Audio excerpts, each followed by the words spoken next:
Bismillahirrahmanirrahim. Assalamualaikum warahmatullahi wabarakatuh. Waalaikumsalam warahmatullahi wabarakatuh. Alhamdulillahirrahmanirrahim. Wa dinasta'in ala umur dunya wa din. Wassalatu wassalamu ala asrafil anbiya wa mursalin.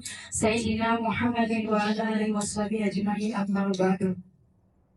Puji syukur kehadirat Allah Subhanahu wa Ta'ala yang mana Allah telah memberikan nikmat sehat dan panjang umur sehingga kita dapat berkumpul di acara Destinasi Budaya Positif.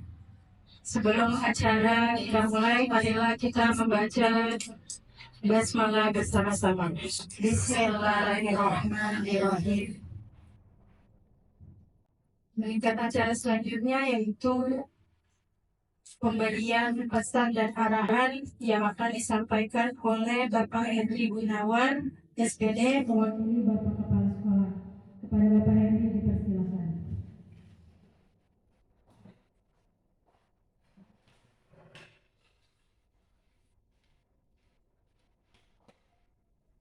Assalamualaikum warahmatullahi wabarakatuh. Waalaikumsalam warahmatullahi wabarakatuh. Ya, semua kita semua puji syukur ya.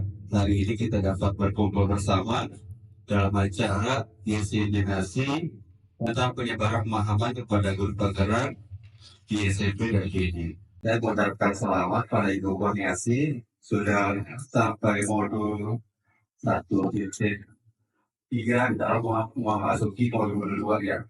Di sini tadi selaku rekan mengucapkan selamat dan semoga acara destinasi ini berjalan dengan baik.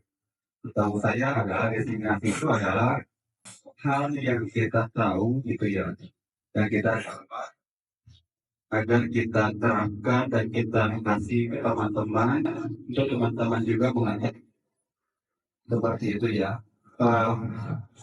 Diharapkan dari kawan-kawan juga mampu berkontribusi ya, berkontribusi melakukan calon guru penggerak angkatan 11. Ya, teman-teman juga dapat mendaftar untuk EGP di angkatan selanjutnya gitu. Mari kita buka acara diseminasi penyebaran pemahaman pada guru rekan guru yaitu budaya positif di siang hari ini. Terima kasih. Wassalamualaikum warahmatullahi wabarakatuh. Terima kasih kepada Bapak Henry Gunawan atas penyampaian pesan dan arahannya. Acara selanjutnya yaitu pemaparan penyebaran pemahaman kepada rekan guru SMP Negeri 27 Depok, destinasi budaya positif yang akan disampaikan oleh calon guru penggerak yaitu Ibu Kurniasi. Kepada Ibu dipersilakan.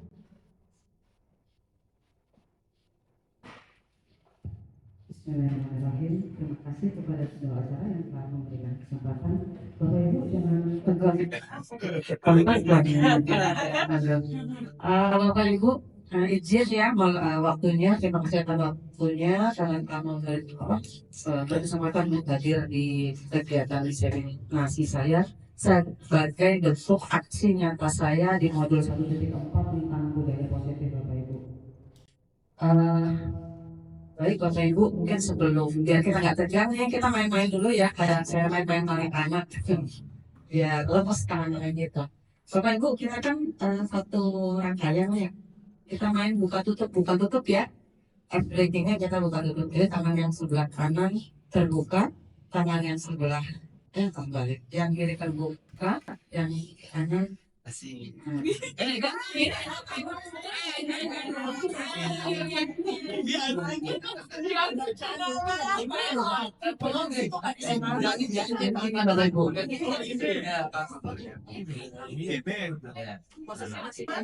masih di masing-masing kembali sama yang mana yang kata kalau saya bilang ini menghubungkan nanti posisi ini terbuka ini menempel ini telapak temannya kalau saya bilang ini ditutup ini tarik.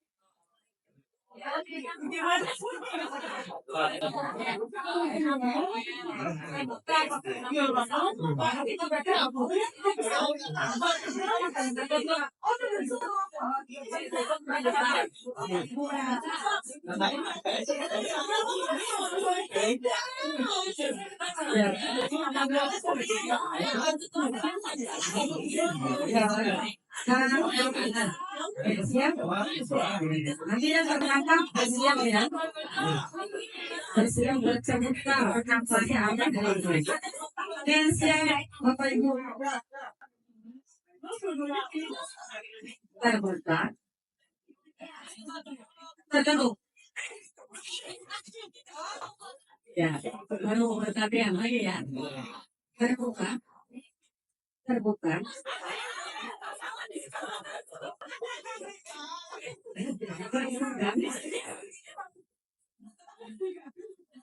terbuka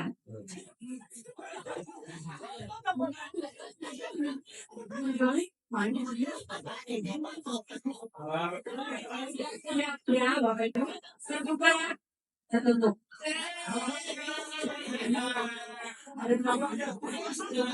ya satu lagi nih satu lagi terbuka terbuka tertutup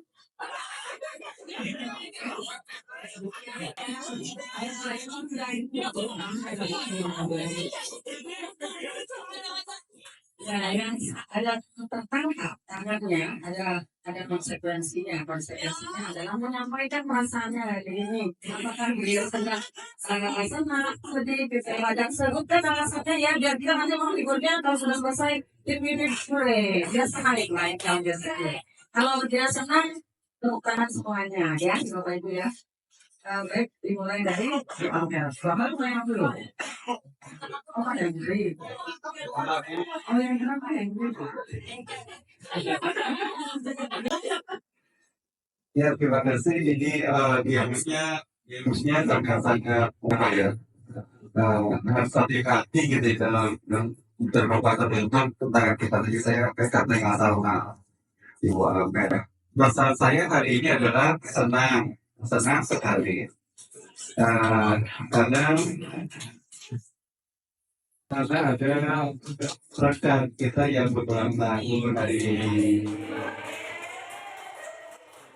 Ini saya mendapatkan kue bolu yang manis seperti duka saya. Terima kasih.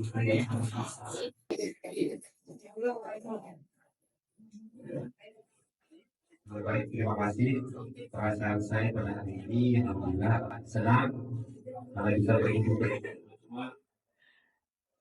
dan juga rasa bersyukur hari ini karena ada kue ulang tahun.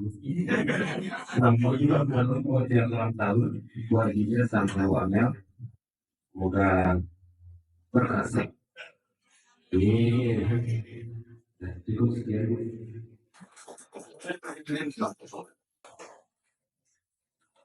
Baik, terima kasih. Alhamdulillah kita semua dari kalian senang, mudah-mudahan teman-teman yang lain juga senang ya. Senang sedih pada di ruangan ini nanti saya akan sedih. Baik Bapak Ibu, hari ini adalah bentuk aksi nyata saya dalam mobil yang menjadi 4 tentang budaya positif yang diwajibkan bagi satu penggerak itu menyampaikan ke teman-teman rapat kerja tentang pemahaman budaya positif ini. Langsung aja Bapak Ibu ya. Bapak Ibu, ini budaya positif. Yang kita tahu tentang budaya positif ya Bapak Ibu ya. Namanya budaya. Budaya pasti adalah suatu kebiasaan atau pembiasaan atau hal-hal yang sifatnya dibiasakan tentang hal-hal yang positif. Kenapa harus dibudayakan hal yang positif? Karena kalau hal yang kita pelajari tentang filosofi diajar Dewan Pala, kewajiban guru itu adalah menuntun siswa, membuat siswa senang belajar. Artinya kita harus menciptakan pembelajaran, menciptakan ruang kelas yang menyenangkan buat siswa. Nah, tidak mungkin kita menjadikan ruang kelas kita yang lingkungan yang positif kalau kita tidak memulai menuntun, mengembangkan karakter siswa dengan budaya yang positif. Apa itu budaya positif? Budaya positif itu adalah nilai-nilai, keyakinan diri yang sudah ditanam di hati anak. yang sudah diberikan oleh orang tuanya dari rumah yang dibawa ke sekolah itu keyakinan dan juga kebiasaan-kebiasaan sekolah yang semuanya berpihak pada siswa, yang semuanya berpihak pada murid. Ini dilakukan, budaya positif ini dilakukan dalam rangka mengembangkan siswa-siswa yang nantinya akan menjadi pribadi yang kritis, yang penuh hormat dan bertanggung jawab. Ini kata-kata kuncinya Bapak Ibu. Pribadi yang kritis. Jangan jadikan murid-murid kita new. Dia ada banyak bicara. Apa saja biarkan, lepaskan saja dulu. Jangan biarkan mereka diam, biarkan mereka berkembang atau membantah ide dan gagasan, dan jangan dipotong atau dihafal. Jadi biarkan saja dulu. Nanti ajari mereka dengan program. Insya Allah kalau mereka sudah tertanam rasa hormat, rasa sayang, rasa menghargai, rasa yang lain-lain, kita kasih peduli dan sebagainya akan tumbuh dengan sendirinya. Jadi kita mulai dari 3 kata ini. Mungkin bertanggung jawab. Bertanggung jawab itu sangat penting Bapak Ibu. Dan sampai seluruh karakter. Kalau kita sudah akan bertanggung jawab, jujur, kemudian takut sama Allah, atau dia artinya dia berani mengungkapkan kata tidak, menolak hal yang negatif. Apabila dia sudah tahu masa tanggung jawab, itu budaya positif ya, harusnya dikembangkan dari sekarang. Sebenarnya sekolah kita sudah ya, sudah banyak program-program atau kebiasaan-kebiasaan yang menanamkan budaya positif. Cuma kita perlu pada sendiri juga, apakah budaya positif yang selama ini berjalan itu kecenderungannya sekadar jalan saja, atau memang menanamkan secara bersinambungan, secara konsisten budaya itu menjadi kebiasaan, menjadi hal yang kewajiban buat mereka lakukan setiap hari. Bapak Ibu, yang perlu kita tanamkan juga dalam budaya positif itu sebenarnya membangun karakter budaya positif dalam menentukan. Jadi karakter budaya positif ini menentukan kualitas dan kemajuan Bapak Ibu pembelajaran di saat pendidikan. Ini kata kuncinya. Ternyata membangun karakter budaya positif sendiri itu adalah tulang punggung atau kunci bahwa sekolah tersebut maju dan berkualitas. Sampai apa itu budaya positif? Itu berarti kayaknya bukan kita. Yang kedua, budaya positif mengembangkan karakter dari nilai-nilai kebajikan.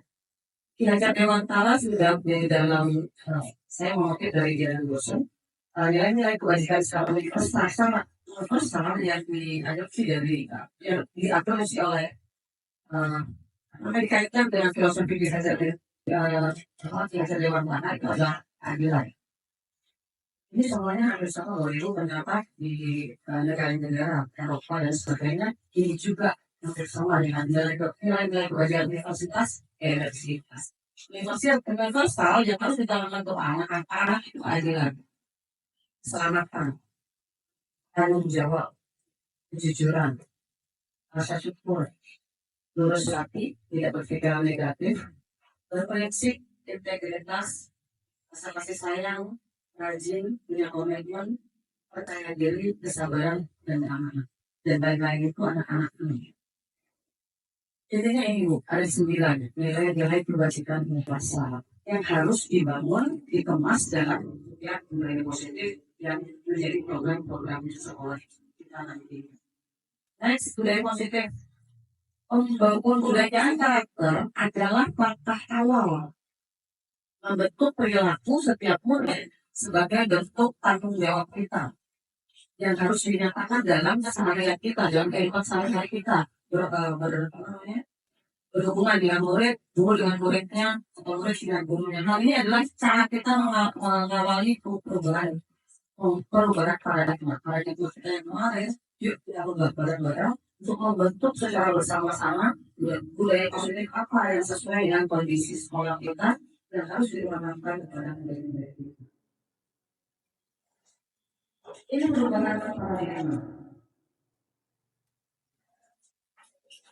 Perubahan paradigma sebenarnya adalah pengontrolan diri hingga terwujudnya manusia yang beriman dan bertakwa pada Tuhan Yang Maha Esa, berakhlak mulia, sehat, berilmu, cakap, kreatif, mandiri, dan menjadi warga negara yang demokratis serta bertanggung jawab kepada diri masyarakat hukum negara. Ini semua terdapat dalam kelima yang proyek penguatan profil Pancasila pada akhirnya.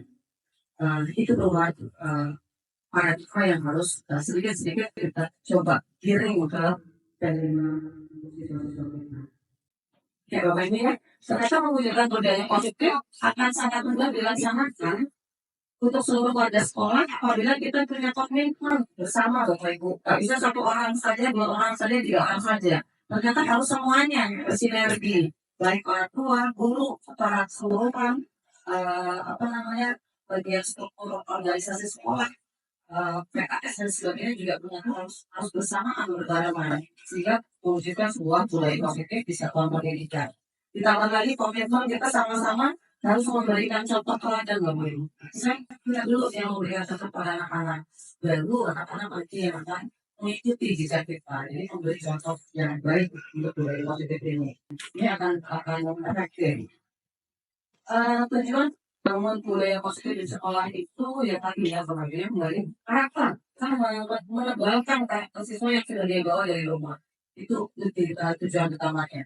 Dalam penerapan budaya positif ini Bapak Ibu, tugas kita peran kita di dalam penerapan budaya positif ini, kita harus menyadari dulu sebagai guru posisi kontrol kita sebagai apa ininya. Menentukan posisi kontrol guru yang sesuai dengan kebutuhan murid. Kita introspeksi kembali lagi kita introspeksi diri. Kita sebenarnya selama ini di posisi kontrol yang mana sih? Kok nggak efektif ya? Ketika kasus-kasus anak kita nggak efektif. Nah kita perlu sadar diri juga. Kita ada di proses kontrol mana ya? Akan ketahuan yang sudah dilakukan kemarin dan kedepannya bisa menjadikan solusi atau referensi untuk perbaikan ke depan. Yang kedua melakukan kesepakatan kelas atau kesepakatan sekolah pasti artinya antara guru dengan murid. Kalau kesepakatan sekolah ya antara kelas guru, PKS, guru dan siswa dan orang tua. Kemudian baru penerapan disiplin positif di kelas. Ini penerapan kaitannya Bapak Ibu. Budaya positif kan secara global ya. Semua karakter yang diminta atau yang diminta oleh kelima itu terangkum dalam budaya positif. Intinya kita ingin lihat murid kita itu disiplin kan. Intinya kita ingin disiplin yang bagaimana tuh. Kemarin kita sudah kata-kata sesuai dengan disiplin. Nah, kembali lagi pada kata positif. Disiplin yang mana? Disiplin positif. Apa itu disiplin positif? Disiplin positif adalah pendekatan yang dirancang untuk membuat murid untuk menjadi pribadi dan anggota dari komunitas yang bertanggung jawab, penuh hormat dan kritis. Kembali lagi budaya tadi. Ternyata ini yang diminta. Yang diminta adalah siswa yang punya pribadi bisa menjadi pribadi yang bertanggung jawab, hormat dan kritis, juga bisa menjadi anggota komunitas yang bertanggung jawab, hormat dan kritis. Disiplin positif mengajarkan keterampilan kita bersosial kehidupan yang penting dengan sangat menghormati dan besarkan hati. Jadinya tidak ada keterpaksaan baik anak murid ataupun kita yang menjadikan kita contoh buat anak kita. Oleh karena itu kita harus diperlukan guru yang mampu menjadi manajer dalam menerapkan budaya positif di sekolah. Budaya positif di kelas bisa dikembangkan dengan dimulai dari membuat kesepakatan kelas. Kemarin di awal semester, saya coba lemparkan yuk kita bikin kesepakatan kelas khusus belajar bahasa Indonesia aja. Nah, tidak.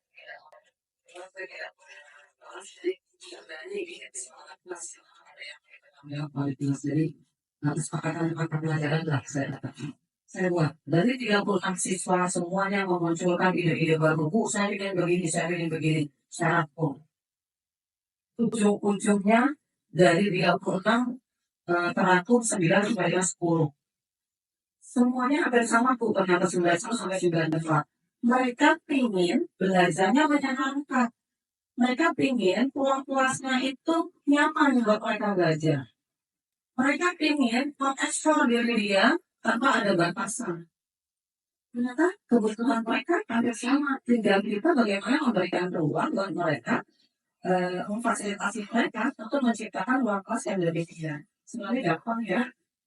cuman ya itu tadi adalah dari nanti akan kita temukan. Ini disiplin positif Bapak Ibu. Disiplin positif dimulai dari kesepakatan narasi. Bapak Ibu, ternyata keinginan kita untuk anak-anak yang disiplin, kemudian menemukan anak-anak yang tidak menjalankan kedisiplinan tersebut ternyata adalah latar belakangnya. Nah ini yang perlu kita dari dulu tahu. Latar belakang apa sih si A ini datang terlambat? Latar belakang apa sih ini anak kok ngeyel kalau dikasih tahu? Ini latar belakangnya kenapa sih ini anak kok? Tentang mewek, tentang mewek.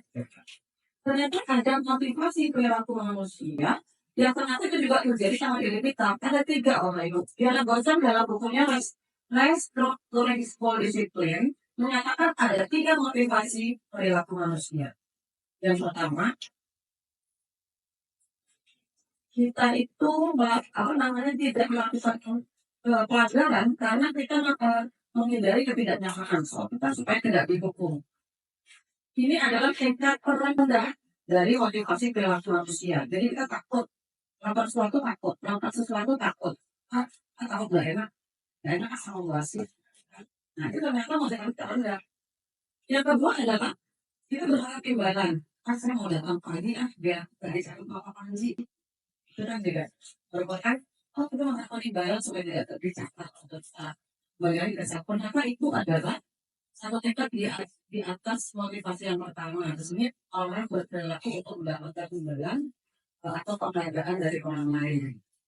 Nah ini sebenarnya motivasi anak-anak Bapak Ibu. Terakhir, ini yang kita inginkan dari anak-anak kita untuk menjadi orang yang mereka inginkan dan menghargai dirinya sendiri dengan nilai-nilai yang mereka percaya. Mereka melakukan sesuatu karena nilai-nilai yang mereka yakin dan mereka hargai sendiri. Oh iya, saya datang terlambat, nanti konsentrasi saya akan berjalan dulu, nanti teman-teman juga akan terganggu dan kedatangan saya. Jadi Anda sendiri dia memanage dirinya bahwa datang terlambat adalah hal yang tidak baik. Ini yang terakhir yang ingin kita tuju pada pembentukan budaya positif di lingkungan yang positif. Terlepas dari itu Bapak Ibu tentang motivasi, ternyata ada landasan utama. Ada 5 dasar kebutuhan dasar manusia. Jadi kalau ada anak yang terlambat datang, Bapak Ibu jangan langsung ngejudge. Malas sih bangun siang nih. Ada dulu alasannya. Ternyata ada 5 dasar kebutuhan mereka yang harus kita penuhi Bapak Ibu. Yang pertama bertahan hidup, survival. Yang kedua penguasaan atau kekuasaan. Dia ingin suatu tingkatan, ingin lebih dari temannya. Atau kebutuhan kasih sayang dan perasaan diterima. Ada kesenangan, ternyata datang kamu dulu katanya, ada kesenangan tertentu di dalamnya. Atau dia ingin kebebasan. Kita cari dulu kebutuhan dasar apa yang dia butuhkan, sehingga dia tak bisa yang menjalankan perilaku positif. Sebenarnya kok tak bisa ya berdisiplin positif atau menjalankan aturan-aturan yang sudah ditetapkan di sekolah. Jadi kembali dari ini dasarnya. Baru kita membuat kebijakan atau keputusan dari mana bicara. Karena kemarin saya studi kasus seorang anak yang tidur di kelas, ada 2 anak yang tidur di kelas. Kemudian setelah melakukan studi kasus dengan segitiga restitusi, ternyata ada 2 kebutuhan dasar yang berbeda sebenarnya sama-sama tidur pelanggarannya. Yang satu karena membantu orang tuanya, akhirnya sakit, dia harus menjaga ibunya sampai banget karena dia capek jadi harus ketiduran, dia harus jaga adiknya yang lagi sakit. Kemudian satu lagi main game, kebutuhannya berbeda. Yang satu memang pertemuan mungkin ini membantu dia, yang satu kesenangan kan. Tapi kebutuhannya mana ya?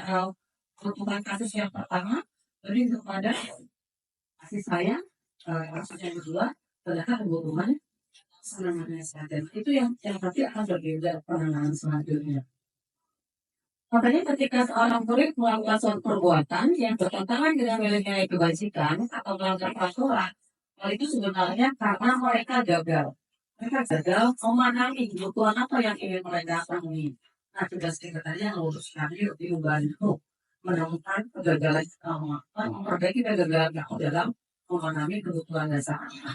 Nanti kelanjutannya adalah dialog dengan orang tua. Kalau memang kasih sayang kan kamu kasih sayang di mana di sekolah atau di rumah. Kalau di rumah nanti kita harus berkomunikasi dengan orang tua. Kalau kesenangan bagaimana? Nah, akhirnya nanti kita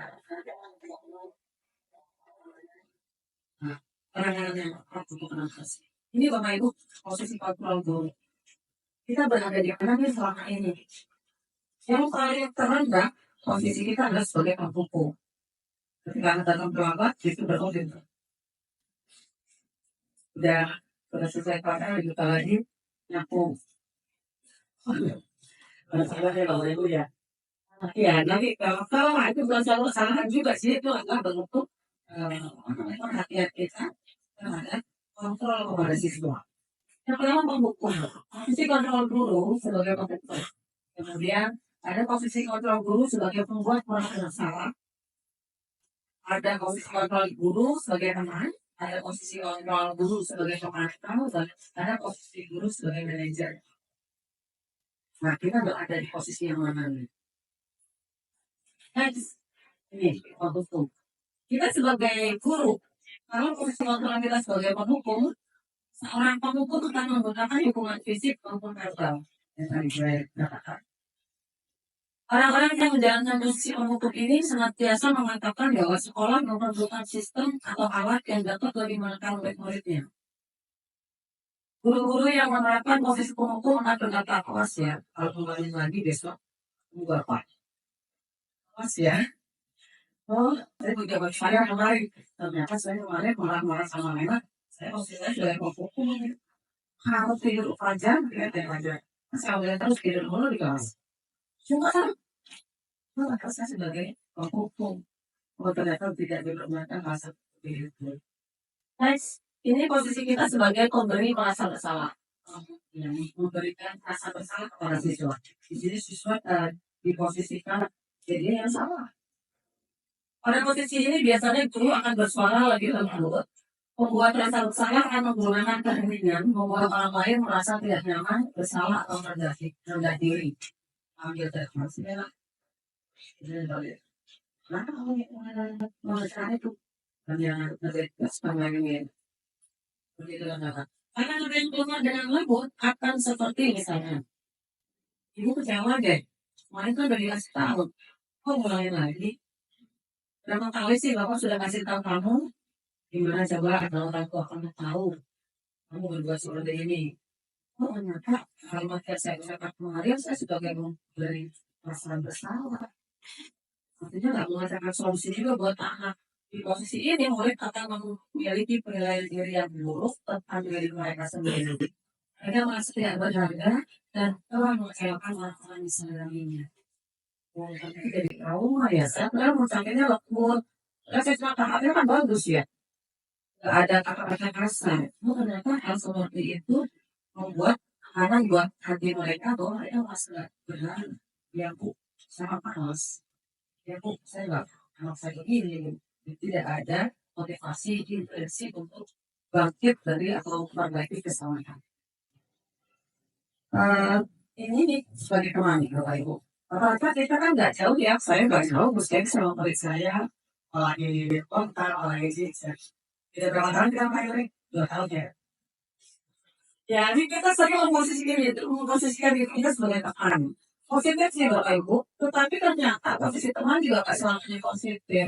Jadi hati-hati Bapak Ibu terhadap anak mencari keadilan. Jadi aja, mau izin apa? Saya nggak dimarahin, kalau mau ibu sekarang.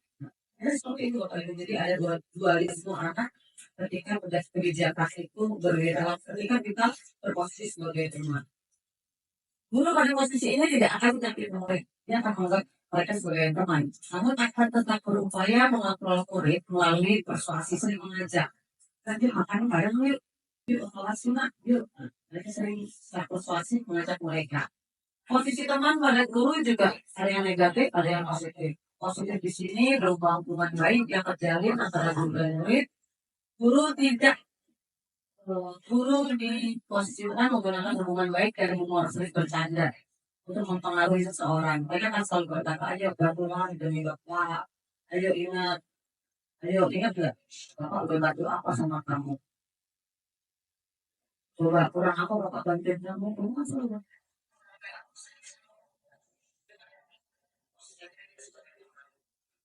nanti oke apa nanti ibu bantu bereskan. Kalau negatif dari posisi teman ini didasarkan saat guru tersebut tidak membantu atau berhalangan, dia akan kecewa, dia akan kecewa dan berkata, saya pikir mujizat bisa kasih saya, ternyata cuma segini dia buat. Dan dia tidak mau lagi berusaha. Hal ini yang menjadi figur adalah murid hanya akan tunduk, akan bertindak untuk guru tertentu saja dan tidak untuk guru lainnya. Murid akan bergantung hanya pada guru tersebut. Nah, itu dirasakan akan tidak adil. Sama si A mau nurut, sama si B tidak mau nurut. Nah, itu ternyata posisi seperti itu dan itu tidak kamu ya, bahwa itu ya di kita, kita, makanya nurutnya sama si A aja, terkait kamu yang lain. Ada pusing tuh emang. Ada suara. Saya juga gitu. Next, pemantau nih Bapak Ibu. Sebagai pemantau, posisi kita sebagai pemantau ini biasanya pemantau itu sebenarnya baik juga sih. Cuman ternyata ada kelemahannya juga. Pemantau itu sama dengan mengawasi Bapak Ibu. Mengawasi itu kita mengandalkan catatan. Absensi ya, beberapa kali kita mengandalkan studi kasusnya apa aja sih? Kita mengandalkan data dan bukti yang nggak terdata, kita nggak apa ya. Sebenarnya sebagai penonton ini suaranya datar saja, ya standar lah, nggak ada ekspresi kita sebagai dulu. Bahasa tubuhnya juga formal, jadi artinya ya mungkin ke apa namanya keterkaitan kebersamaannya mungkin sedikit dibatasi. Contoh percakapan di posisi pemantau. Ada seorang guru mengatakan tadi, tahu Pak, kamu jam berapa sih kita mulai belajar? Tahu Pak, kamu terlambat 15 menit loh. Apa kamu sudah mengerti konsekuensi yang harus dilakukan bila terlambat? Paham Pak, saya harus tinggal kelas kan Pak. Pada jam istirahat, saya nggak boleh istirahat.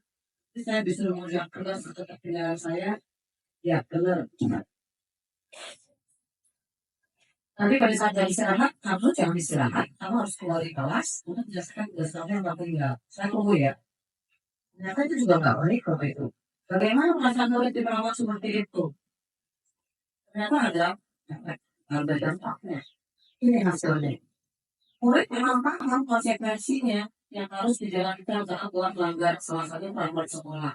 Guru tidak menunjukkan suatu yang juga karena dampak tadi ya murid ya. Menjadi marah, nggak marah juga, nggak berbuat salah juga. Murid kan juga tidak nyaman. Dia harus tinggal di kelas. Dia tidak menjalankan hak dia untuk istirahat dan mengerjakan tugas. Murid tetap harus memantau murid pada saat mengerjakan tugas di jam istirahat karena murid tidak bisa ditinggal seorang diri. Siapa yang Bapak Ibu? Apa ya? Baik.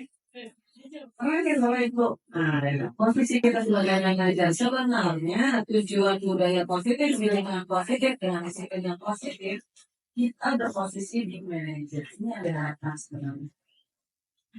Posisi manajer di mana guru berbuat sesuatu bersama murid, berbuat kesepakatan bersama murid bersama-sama, mempersilahkan murid untuk mempertanggungjawabkan segala perilakunya. Pada posisi manajer ini, seorang guru sebaiknya lurus, tidak perlu marah, tidak perlu meninggikan suara, apalagi menunjuk-nunjuk jari, itu ya, berkata tinggal atau bersikap seolah-olah menyesal. Nampak sedih sekali akan perbuatan murid atau bersendang gurau menempatkan diri sebagai teman murid. Ternyata ini baik itu jangan seperti itu. Kenapa tidak seperti itu? Kenapa? Namun perlu disadari tujuan akhir dari 5 posisi kontrol seorang guru adalah pencapaian posisi manajer. Terakhir, yang pertama harus dari posisi ini, di mana di posisi ini murid dapat menjadi pribadi yang mandiri, merdeka, dan bertanggung jawab atas segala perilaku dan sikapnya yang pada akhirnya dapat menciptakan lingkungan yang positif, nyaman, aman yang mereka hendaki di dalam kesepakatan orang yang kemarin dan sempat tidak membuatnya. Untuk seperti itu, untuk menjadi manajer ini kita perlu penanganan Pelanggaran pelanggaran dengan restitusi dengan Bapak Ibu.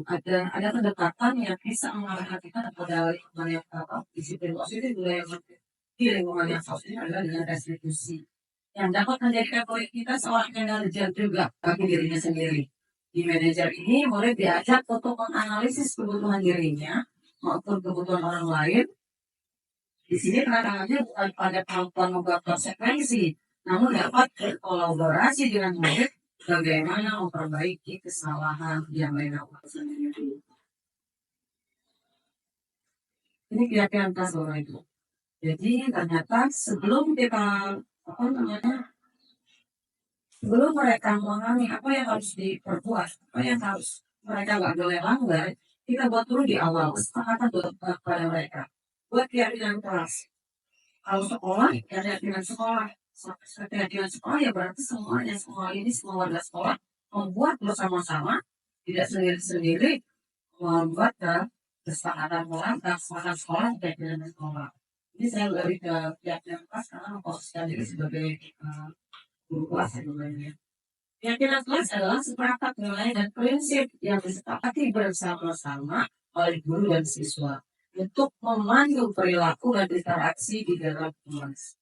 Jadi mereka buat sendiri, kalau mereka melanggar ada konsekuensi, cuma konsekuensinya akan tumbuh dari dirinya sendiri, tidak memposisikan kita sebagai tadi yang menerima posisi kontrol, tetap di posisi yang manajer ini.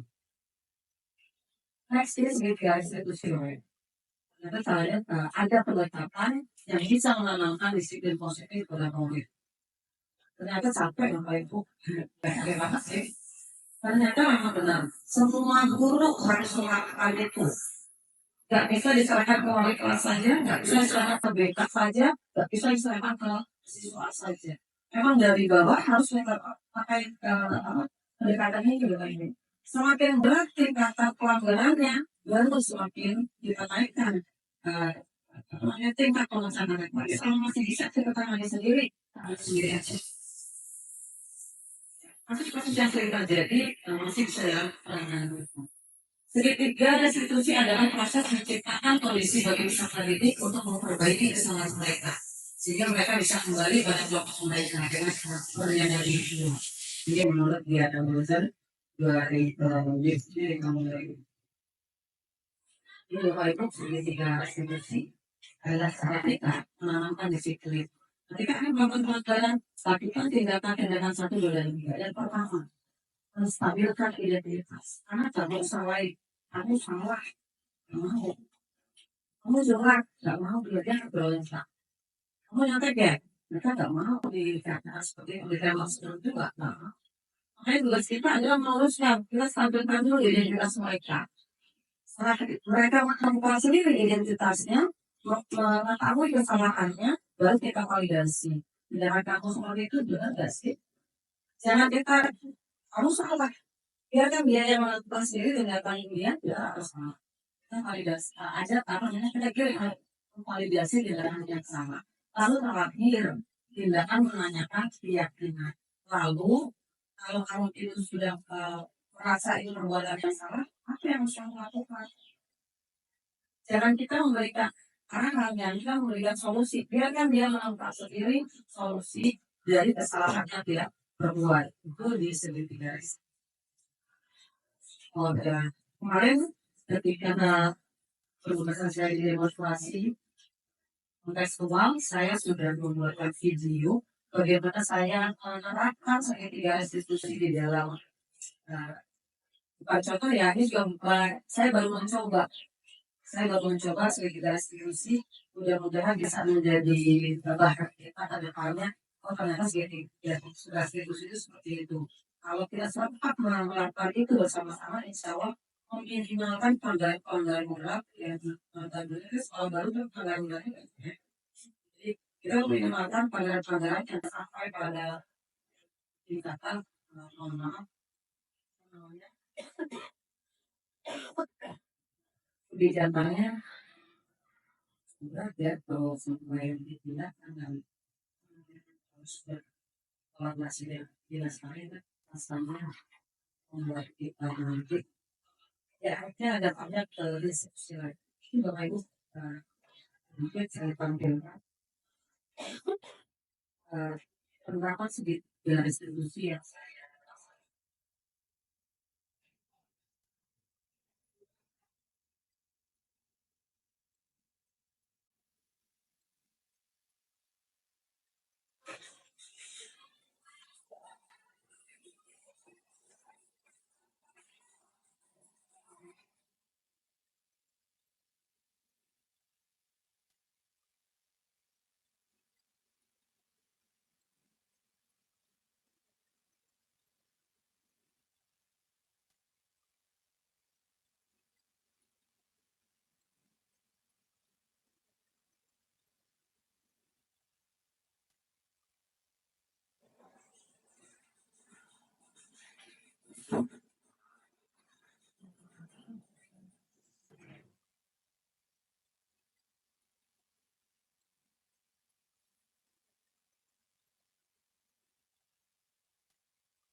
Ini Bapak Ibu, saya akan rekam. Ini real ya Bapak Ibu ya.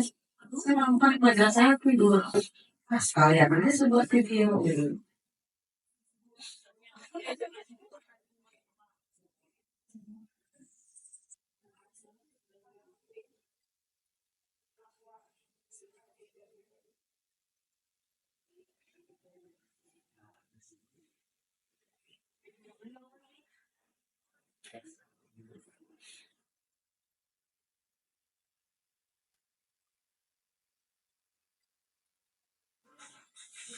Nanti aku kita ini. Soalnya yang mau kita kayak gitu kan pentingnya tidak sama.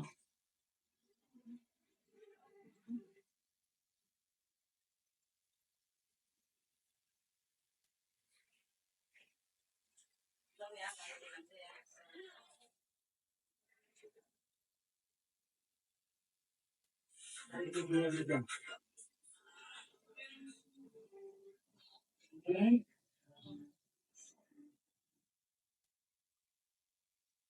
Handphone ya Pak? Yes. Ya kebetulan sekali oke oke. Ya, tadi tidur, kemudian saya minta teman sebangkunya bangunnya pelan-pelan coba.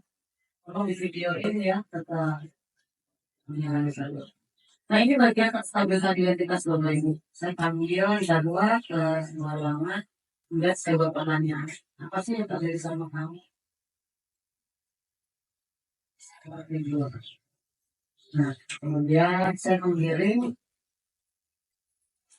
kesepakatan pembelajaran. Oh iya, ternyata di sekolah pelajaran memang tidak belajar. Jadi mengakui kesalahan Bapak Ibu. Oh itu salah. Ini adalah tindakan validasi tindakan yang salah. Nah ini saya baru saya tanyakan alasan. Kenapa kamu sampai tertidur? Dia jelaskan semuanya. Oh ternyata kebutuhan dasar. Kembali lagi ke kebutuhan dasar manusia ya Bapak Ibu. Ternyata dia ingin membantu ibunya yang katanya dari pagi adiknya rewel. Dia tahu kecapean. Oh ternyata kebutuhan dasar dia adalah perasaan kasih sayang. Nanti sayang sama ibunya, saya yang adiknya. Saya nggak bisa artis itu. Nggak bisa dia melakukan itu. Nggak bisa yang agak. Nah, nah ini saya kembali. Nah, dia mau makan sendiri solusinya. Ya, Bu. Dia tetap mengatur waktu, tapi dia juga tetap membantu tidurnya. Nah, ini yang terakhir, keyakinan, memberikan keyakinan bahwa tidak akan mengulanginya kembali.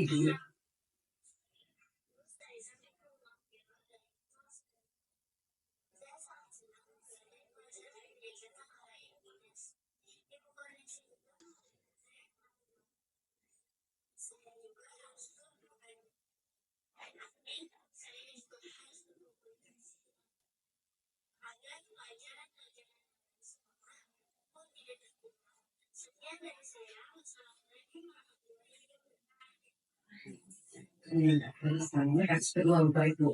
Jadi ceritanya ceritanya dia jam istirahat, dia datang nggak terlambat ke kelas. Jadi dia kelamaan di kantin. Masih pelanggaran ringan ya Bapak Ibu ya.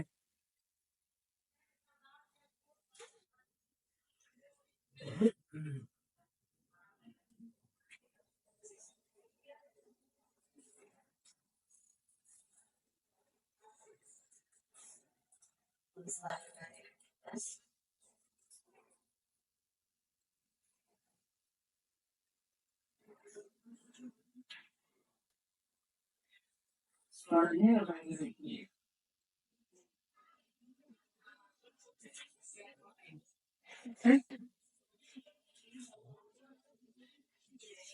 Ya, suaranya tidak cukup.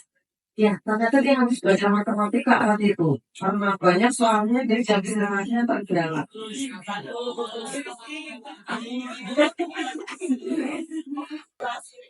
Ya, karena anak ya istirahat, udah pokoknya harus istirahat. Akhirnya jam berikutnya dia lalai, dia hanya tidak mendengarkan. Jadi menenangkan dia. Jadi menemukan sendiri solusinya. Jadi menemukan ada tanggung jawab sebenarnya sebagaimana ya mereka.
Ini angka masih baik-baik ya, masih kita bisa lurusin. Nah, kalau pertama yang jawab, iya sih. Iya.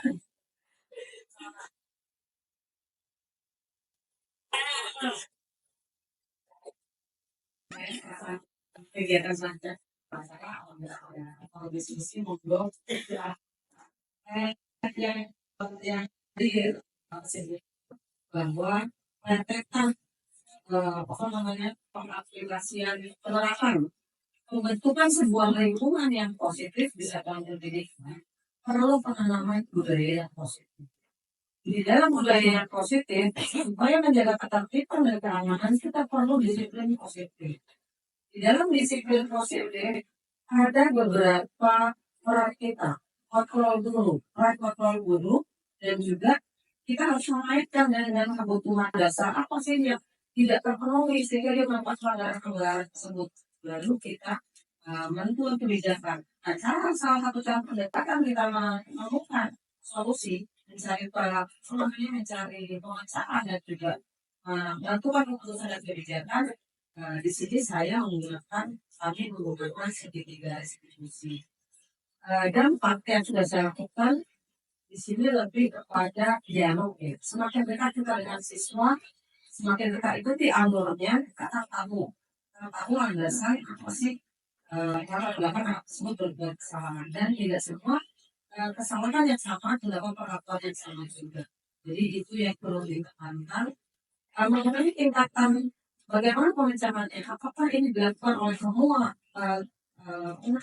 level tertentu orang yang wali kelas berbeda-beda dan sebagainya. Kalau menurut saya sebelum naik ke tingkatan berikutnya kita tangani dulu sendiri. Kalau memang berhasil dengan segitiga diskusi menjadi amal jariah kita, saya berubah. Tadi yang tadi pagi saya mendengar ada kasus ternyata orang yang sangat berupa berbeda dengan guru B. Karena sama saya nggak apa-apa, anak ini disuruh maju main-main aja, nggak terlalu banyak ngomong. Kok kalau sama saya nangis ya? Tidak bisa, kalau bisa menjadi rasa. Ini siapa sih yang menangani rasa tersebut? Mungkin ini dari kita, kita mungkin ada kurang kedekatan sama siswa, atau siswa mah kebutuhan itu aku kan sih kebutuhan dasar dia pengen senang, pengen ini kembali lagi kepada kita bagaimana anak-anak mudah-mudahan kalau dari bawah sudah kita tepat akan terkurangi kasus-kasus yang besar. Kalau kasus yang besar pun bisa ditangani dengan segregasi, alhamdulillah berarti ada perbaikan. Kalau tidak pun nanti kita kembali lagi pada teori motivasi dan konsekuensi dan nanti kembali lagi ke tingkatan sekolah. Bagaimana kebijakan sekolah membuat aturan, membuat keyakinan yang sama ya, jadi jangan sampai di tingkat sekolah juga beda-beda. Nah itu yang dikhawatirkan. Katanya ada poin. Katanya kalau mau mencuri uang, poinnya 100. Tapi ketika ditangani sama guru B, bisa dianulir, misalnya bisa bahkan bisa kosong. Nah itu dikhawatirkan seperti itu, jangan sampai seperti itu. Oke, terima kasih. Itu pemaparan saya. Mudah-mudahan bisa memantik Bapak Ibu, yuk kita selesaikan bareng-bareng. Tidak permasalahan misalnya di kelas. Mulai nanti mungkin jadi baru sesi ya. Demikian yang bisa saya sampaikan. Mohon maaf bila salah akan meninggal Bapak Ibu. Tapi inilah kesempatan saya dari masa saya dalam memberikan pemahaman tentang budaya komunitas. Mudah-mudahan bermanfaat. Terima kasih. Dari topik budaya. Wassalamualaikum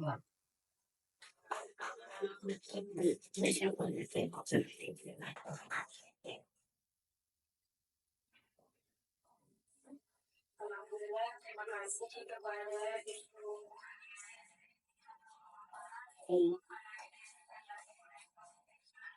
sangat menarik, jadi sangat bermanfaat sekali untuk kita semua sebagai guru, apalagi tiap hari kita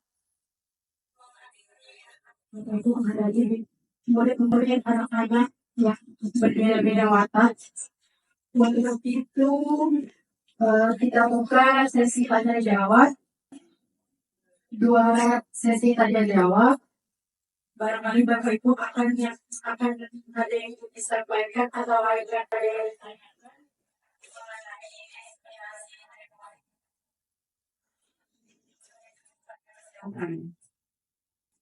Ini bertanya Bapak Ibu.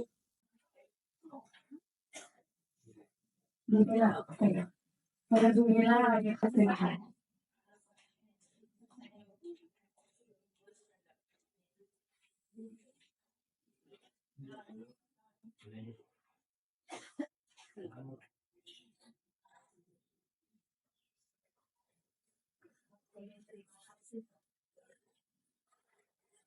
Terima kasih kepada Anda. Assalamualaikum warahmatullahi wabarakatuh. Sebelumnya saya dengan materi edukasi memiliki kelas lagi otak ini gitu. Jadi menarik sekali. Alangkah baiknya kalau semua guru bisa menerapkan segitiga retribusi ini kepada murid-murid yang beragam macamnya yang kita hadapi sehari-hari. Mungkin saya juga bertanya lebih memberikan tanggapan ya.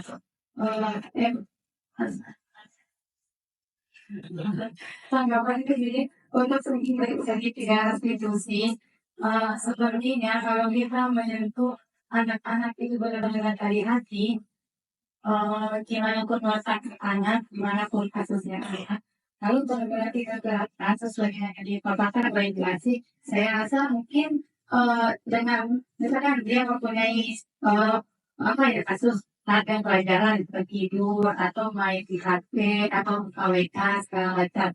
Kalau guru menerapkan dengan segitiga retribusi ini, ya mungkin anak sudah bisa mencari solusi terhadap dia bisa sadar dengan kesalahannya sendiri dan tidak akan berulang-ulang lagi setiap jam pelajaran melakukan kesalahan sama. Karena ada beberapa anak yang terkena dari lingkungan pelajaran pelajaran begini terus pelajaran begini terus. Nah mungkin dalam mendengarkan ini termasuk saya juga, saya akan berusaha menerapkan ini setiap menemukan permasalahan-permasalahan yang terjadi dalam pembelajaran biar anak tidak mengulangi kesalahan yang sama. Kita mulai dulu dengan teori yang paling mendasar dulu, yaitu dengan pendidikan institusi gitu. Mudah-mudahan saya bisa menerapkan ini selama lebih kemauan dalam menerapkan pendidikan institusi. Mungkin sekian saja sih.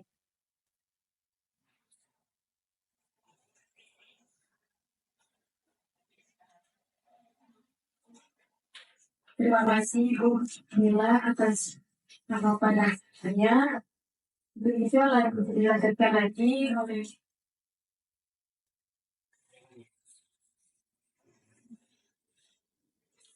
Bismillahirrahmanirrahim. Assalamualaikum warahmatullahi wabarakatuh. Terima kasih kepada dimensi atas kesempatannya dan terima kasih pada dimensi atas diskusinya. Ya, kalau saya itu lebih kepada sebagai refleksi saya terkait apa yang sudah saya jalankan selama ini, apa yang saya lakukan selama ini, apakah sudah tepat atau tidak. Ya, dari kesempatan sini, menurut saya sebagai refleksi diri saya, oh ternyata selama ini sudah baik, misalnya oh selama ini kurang tepat, oh harus diperbaiki dengan berbagai sedikit ya segitiga institusi ini menjadi hal yang baru buat saya, atau mungkin sudah saya lakukan tapi mungkin belum efektif atau belum efisien dan masih ini lebih ada seperti untuk hal-halnya yang mungkin apa ya belum ada tapi lebih kepada mengapresiasikan diri saya dan apa yang sudah saya lakukan. Assalamualaikum warahmatullahi wabarakatuh. terima kasih untuk Bapak Irfan atas tanggapan.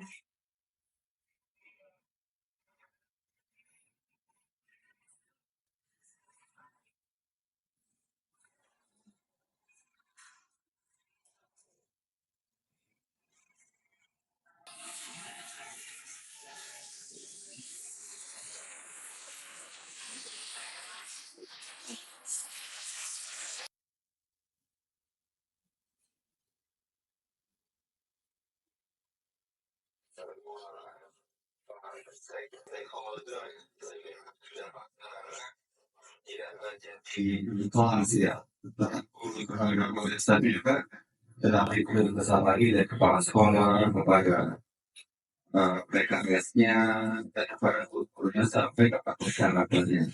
Semoga lingkungan sekolah menjadi apa ya lebih berwarna, lebih baik dan kondusif ya. Jadi setiap ada permasalahan, mari kita terbuka bersama tanpa kerjaan tapi kita mau bareng-bareng menemukan solusinya agar tercipta budaya positif yang ada di sekolah. Terima kasih.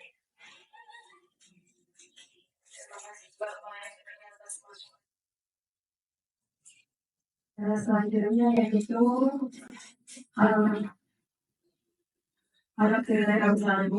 acara definisi budaya positif yang disampaikan oleh calon guru penggerak Ibu Kurniati SPD telah selesai. Untuk itu, marilah kita membaca hamdalah bersama-sama.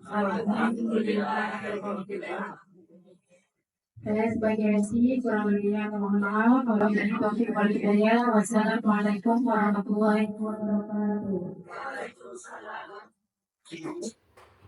Assalamualaikum warahmatullahi wabarakatuh. Perkenalkan, nama saya Septiani Pujarahayu, guru mata pelajaran Bahasa Indonesia kelas 7. Dari hasil diskusi budaya positif pada diseminasi yang telah disampaikan oleh Ibu Kurniasi, menambah wawasan saya tentang penanganan permasalahan siswa dengan pendekatan segitiga restitusi.